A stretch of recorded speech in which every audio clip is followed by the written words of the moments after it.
สมัยเลยมาแต่แฮมก่อนขโมยเลือดจำนวนจำคนปลอยจำขโมยไทยขโมยลาวขโมยฝรั่งอังกฤษขโมยแต่เมือก็แล้วแต่จำคนภาษาขโมยเราขโมยนะซึ่งการสอนในโอก็จะมาขโมยโรมันที่เขียนคือภาษาอังกฤษนี่แหละแต่ว่าบางคนที่อัมตาเข้าใจแล้วก็อัมตาเนืองแล้วก็บางคนก็จะเกยยาเข่งคืออัมซอดคออะไรก็ดันนี่โอก็การห่วมแล้วก็ปันที่แยงตามเพศคนอื่นแล้วก็บางคนก็มาคนที่นึงอย่างเช่นโอจิมดตัวอย่างตัวที่น้องคอมเมนต์กลุ่มก่อนก็มู่อีมวยคนอะไรก็มวยคนที่ไกเซตพร้อมแต่ต่อก็ได้แล้วนะหนังสือเวียดแต่เขียนแนวคิดเด็กลวงปุ่งหนังสือมือเขียนหมอกอันแน่และนอก็เขียนภาษาขมูนี่แหละโอก็เข้าใจและเวลาที่โอเขียนนอก็เข้าใจมันอยู่เพราะว่านอก็คือจะอาการศึกษาแล้วก็คือจะเรียนหนึ่งเกี่ยวกับหลอกขมูแบบโอแบบที่โอสอนนี่แหละแล้วเวลาที่นอเขียนก็ถูกต้องเนาะแต่นอมือก็ยาอีกเยอะเฮียนอีกแต่มือสกีคำศัพท์ต่างๆอีกเนี่ยแดกประมาณ4-5คำศัพท์เนาะสำหรับหลอกขมูนมือสกีแต่ทำอีกจีไก่ซ้อนคำศัพท์การหลังจากนี้เราไปโยก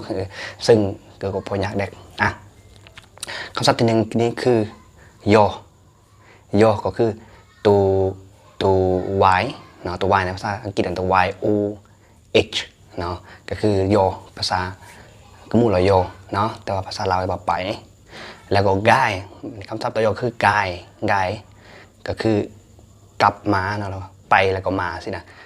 ยอแล้วก็กายเนาะคำศัพท์ตรงกันข้ามแล้ววันนี้ตัวยอก็คือเบอร์มาหรือบางคนก็ที่เรามาเนาะแต่ว่าอีเราเบอร์มาเนาะตัวโบแล้วก็ตัวโบนี่ก็คือตัวบีนั่นแหละแล้วก็สระก็คือตัวอีแล้วก็คิดหมวยเบอร์มาก็คือตัว M ตัว A แล้วก็ตัว H เนาะเบอร์มานะ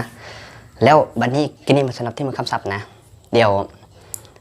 แยงตัวที่มันประโยคคืออย่างเช่นโอจิเราใต้รักแฮมมวยกลคือใต้ก็คือตัว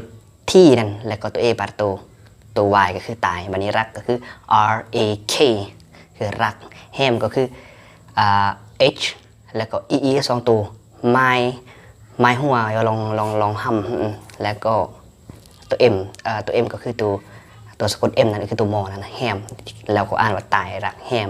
บัดนี้มวยกลบัดนี้มวยก็คือ M O หอยหัวแล้วก็ Y กลก็คือ G O หอยหัวแล้วก็ N นั่นเองนะตามที่โอเขียนตามกี้นี่แหละนะถ้าก็นี่เหมือนการประโยคที่โอเบือนติดหัวพวมแล้วก็ต่อยคือมากำลังโยดาเรนะยังตามคำศัพท์ที่โอเขียนนั้นรูปกี่แหละสมากำลังโยดาเรนะเขียนเนอะแล้วการที่ผสมก็จะอำยากเกินไปสินะโอเคเขาพยายามที่ปฏิตามแยงคลิปวิดีโอที่ในโอจิโปนะสำหรับเมื่อที่เข้าใจเลยก็เมื่อที่น้องเอาความสนใจเกี่ยวกับยุ่งยากเราขโมยก็สามารถที่จะ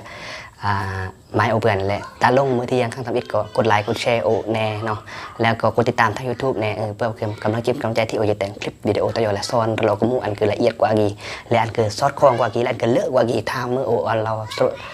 ถูกต้องชัดเจนบอกว่าสมาธิตำนี้สุขาวดีปุ๊บย้อนน้ำมือเมียน้ำมือสกีเนี่ยสบายเลยบาย